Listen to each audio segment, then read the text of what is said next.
Hello everybody, my name is Jackie and welcome to Prairie Sports Talk, the podcast where we talk about sports that directly impact the Canadian Prairie. Today is May 2nd, 2024, and we've got a pair of topics to talk about. The first is an update on the NHL Playoffs and how my bracket is looking. The second is I want to talk about the first two rounds of the CFL Draft. We're going to talk about both of those, as well as a small CFL story that I haven't really had time to digest or look into yet, but I feel like I should mention it, and that will be at the end of the show. But let's get into it. This season has been the perfect example of why the NHL playoffs are so romanticized. Yes, a good chunk of it is marketing and the NHL romanticizing their own playoffs. But the atmosphere around just the first round so far, it has been out of this world. It has reminded me about how fun playoff hockey is. Even if my team isn't in the playoffs, it has still been incredibly fun to follow it and to see how my bracket compares to how things have played out. Speaking of which, let's see how it's looking so far. So let's start in the West. So first off, we have Dallas and Vegas. That series is still going at time of recording. It is 2-2 with Game 5 being played tonight. And then we have a near bracket breaking series for me. The Winnipeg Jets and the Colorado Avalanche. I had the Jets going to round 3. They got first rounded. This is really disappointing for me. I thought the Jets had a better team than this. But when you run into a team like Colorado, they can be a hard beast to slay. I thought Hellebuck would be enough to get Winnipeg through it, but he really struggled in the playoffs again. So unfortunately, that has broken half of my Western bracket. But a saving grace so far have been the Vancouver Canucks managing to hang in there against the Nashville Predators. And not just hanging in there, they have, at time of recording, a 3-1 series lead with a chance to eliminate them before this episode goes live. The Vancouver Canucks have their starting goalie and their backup goalie injured. And they are still just one game away from advancing to the second round. The Canucks have the chance to be the Cinderella story this year, and it is really fun to watch. It really is. I hope the Canucks get into the second round and prove what I said last episode about now thinking Nashville would win. I hope they prove that wrong. I really do. And then Edmonton and LA, at time of recording, the Oilers have a series lead. I honestly don't see any world in which this series goes past 6 games. I think Edmonton will win this series very soon. And I just think that the Oilers are likely going to be Stanley Cup champions. I really do. They're my pick this year. So now let's look at the East. Florida, well, they just embarrassed Tampa Bay. Tampa Bay's championship window is starting to close, and Florida really showed that. So I was proven right in thinking the Panthers were going to win that series. And then you got the Boston-Toronto series. I picked Toronto. Now, headed into Game 5, I was very nervous because Toronto did not look like the Maple Leafs we had seen all season. And that's not exactly surprising to a lot of people because the Leafs really for the entirety of my life have had struggles in the playoffs, and they haven't won a championship since the 60s. But with Joseph Woll, I don't know how you pronounce his last name, they had their backup goalie in after Samsonov had, we will say, issues in games 2, 3, and 4. They had Woll in, and he played really good, to say the very least. And the Leafs really looked like the team I expected them to look like in the playoffs. A big part of the reason I have the Leafs going to the Stanley Cup in this year's playoff bracket is because I think they made a lot of really good changes to their team since last season, namely bringing in really tough players like Domi and Bertuzzi. But in the first few games, they haven't really used that toughness. But in Game 5, they did a tremendous job of utilizing that strength to neutralize the Bruins' rough and tough attitude. And then, no surprise, the New York Rangers swept the Capitals as I expected. Yeah, I don't think anyone expected Washington to win this series. I wanted Washington to prove me wrong. I was cheering for them.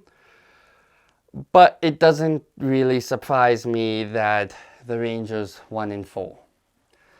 And then we are on to the Carolina Hurricanes and New York Islanders. Unsurprisingly, Carolina won in 5. So, yeah, the Islanders are out now. So, the playoffs, they've been basically as I expected them to be, except for 2 notable exceptions. I had the Jets going really deep into the West, and I have the Leafs making it to the Stanley Cup. But the Jets have been first rounded, and the Leafs, despite winning in Game 5, are still on the back foot. I still think the Leafs will make it to the Stanley Cup, but it does have me a tad nervous, to say the very least. And I'm not even a Leafs fan. I can't imagine how they're feeling. Right now, Steve Dangle is somewhere in Eastern Canada yelling into the abyss out of stress. On to the CFL Draft. Now, I'm not going to go super in-depth onto the draft just because the CFL Draft can be a little bit more of a crapshoot than it is in other leagues. But there was one very notable pick I wanted to talk about.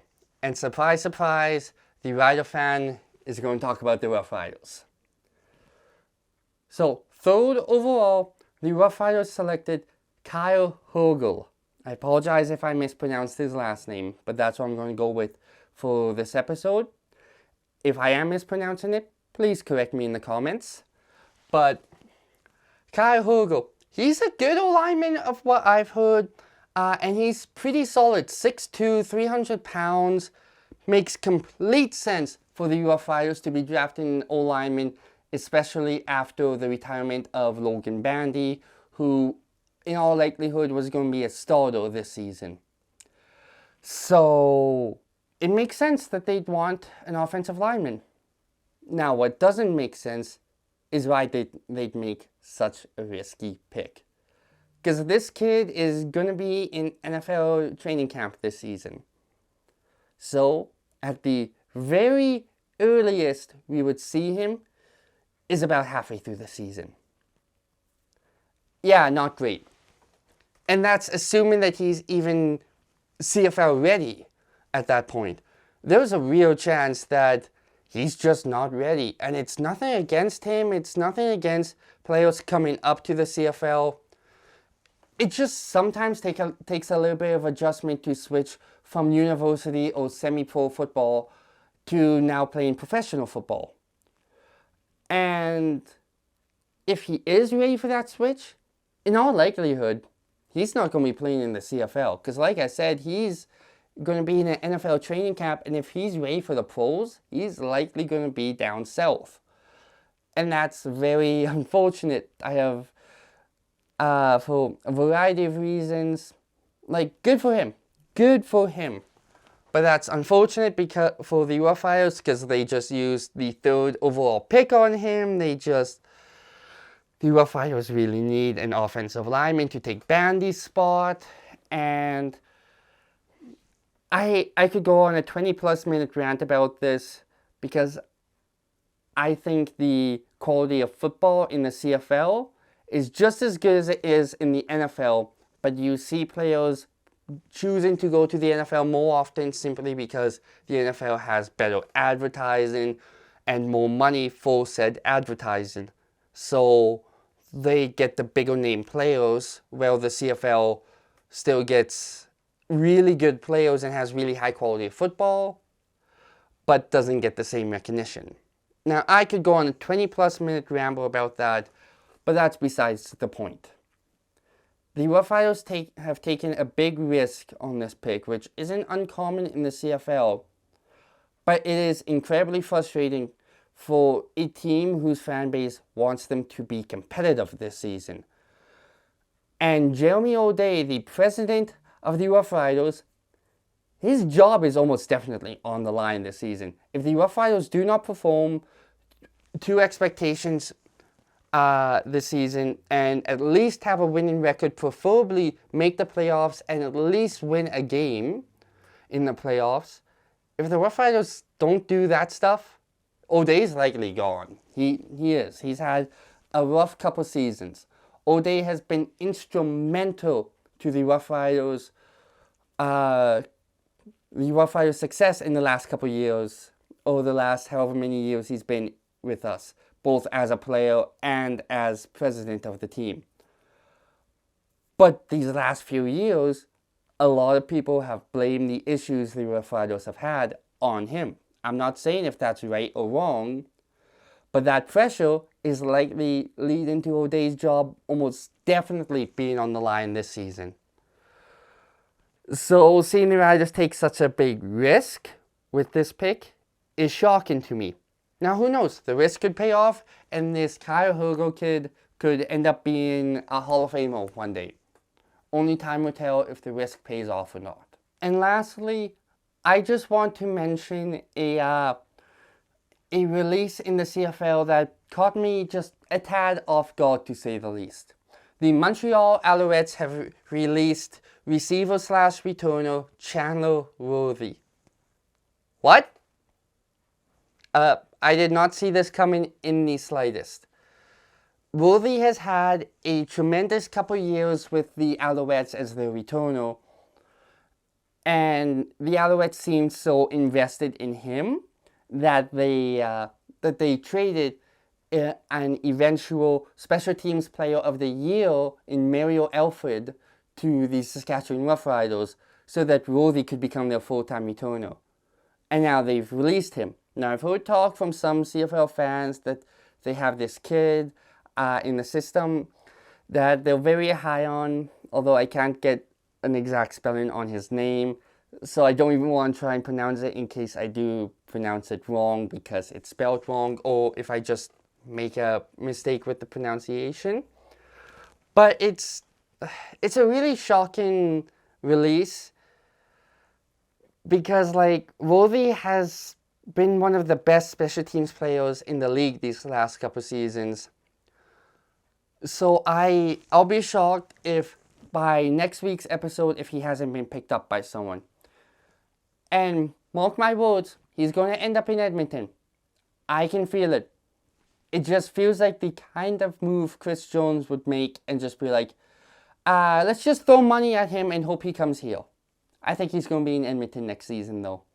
That's just an off-the-cuff prediction though. But that is everything I have for you guys this week. If you enjoyed this episode, be sure to like, comment, and subscribe if you're on YouTube. And if you're on Spotify, be sure to follow the 13th Man Podcast Network. I hope you guys had a great day, a great night, a great week, a great whatever. Stay safe, stay strong, you got this. And this is Jackie for Prairie Sports Talk signing off.